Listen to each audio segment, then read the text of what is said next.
Have you ever looked at the warehouse and thought, why is this fast-moving product all the way in the back, while slow movers are taking up premium space? That is exactly what will cause unnecessary effort and time by traveling through the warehouse. I will explain how your warehouse efficiency can be optimized using slotting and rearrangement. Hello, I hope you're having a good day. My name is Wessel and I work as a supply chain execution consultant at McCoy Partners. In my daily work, I help customers improve warehouse processes by combining SAP standard functionality with practical warehouse logic. In this video, I want to give you a simple and concrete look at slotting and rearrangement in SAP EWM. These are two powerful standard processes that help determine the most suitable storage for products and support the movement of stock from a less optimal location to a better one. So, if you're working with changing demand patterns, changing product behavior, or simply want to make your warehouse smarter over time, this is definitely a topic worth knowing. Let's start with the basic idea. Slotting is used to determine where a product should ideally be stored. Rearrangement is used to physically move stock when its current location no longer matches that ideal situation. So you can think of it like this. Slotting is the brain, rearrangement is the legs. And that is important, because warehouses are rarely static. A product that was a slow mover last month can suddenly become a fast mover. A product may at some point be identified as requiring special handling, which means it should be stored in a different section. Or perhaps a product belongs in a dry section, a hazardous section, or simply a more accessible picking area.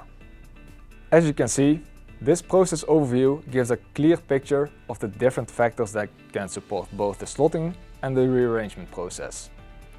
The slotting process can make use of the storage data, the demand data, the hazard data, and the packaging data. All of this information can be used by slotting to determine the most suitable storage setup for a product.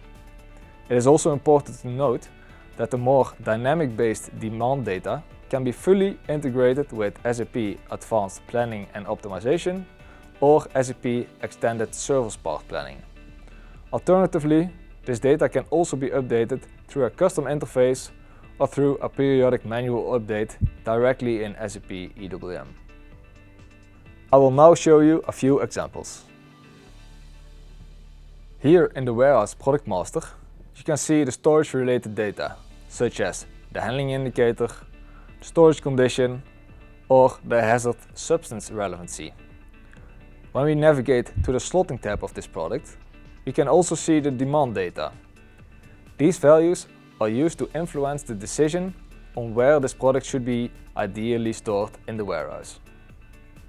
This combination of storage data and demand data is important, because slotting in SAP EWM works with a flexible, self-defined condition technique. I will now show you how all of this data is used in the slotting process. For the put away control indicator, I prepared a condition technique based on the storage data of the product. In this example, a specific put away control indicator is determined based on the handling indicator, hazard rating, and the warehouse storage condition. For the storage section indicator, I prepared a condition technique based on the demand data that is used in the rearrangement process. For example, to move a product with increased demand from a slow moving area to a fast moving picking area. Because numeric planning data is involved, such as the number of sales order items, we can use influencing parameters to translate those values into indicators like fast mover or slow mover. That means the system is not only looking at what the product is, but also how the product behaves. And that is where it becomes really powerful. Now let's make it practical. Here we first review the current product settings. These settings reflect either the previous slotting result or the values currently maintained in the product master. Behind the scenes, the demand data can be updated in different ways. This can come from planning integration or it can be maintained directly in the product. For example, through mass maintenance or an external interface. So let's say the demand changes. A product suddenly has more sales order lines than before. That may move it into a different demand group and that new group can lead to a different storage section proposal. This is exactly where the influencing parameters come into play. Numeric values are translated into indicators that the condition technique can actually use. Because let's be honest, 20 sales order items is interesting information, but for the warehouse logic, SAP prefers a clear category it can work with. Now we execute the slotting progress in the foreground. In reality, this is often scheduled as a periodic background job, but for a demo, running it in the foreground is much more useful, because it allows us to clearly show what happens. After execution, the system proposes updated warehouse product master data. Depending on the configured logic, they can include a new storage section indicator, storage bin type, or put away control indicator. Once the planned values are activated, the new slotting results are reflected in the product master data.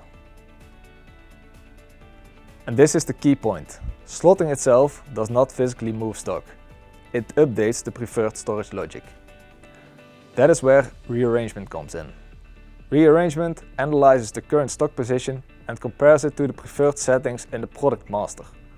If stock is physically stored in a less suitable bin and the system finds a better alternative, it can create a movement proposal. You can analyze rearrangement from different angles. For example, empty bins, storage bin type, storage sections, or storage bin types and sections. In this example, I want to demonstrate the rearrangement of the product which we previously changed the storage section indicator through slotting based on increased demand. It is important to mention that rearrangement can also be performed as a scheduled background job. For this demo, however, I'm showing the process in the foreground so the logic becomes more visible. In this case, the rearrangement analysis shows that the current section, YS02, which is a slow mover section, is no longer the optimal location. The preferred section is now YS01, the fast mover section. As a result, the system creates a rearrangement task that leads to an internal warehouse movement.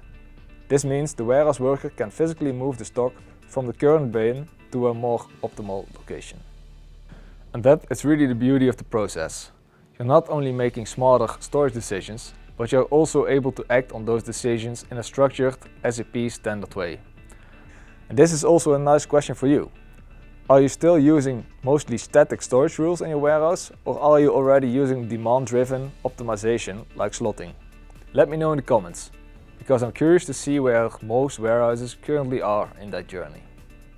So what are your thoughts on slotting and rearrangement? Are these processes already active in your warehouse, or do you still see untapped potential there?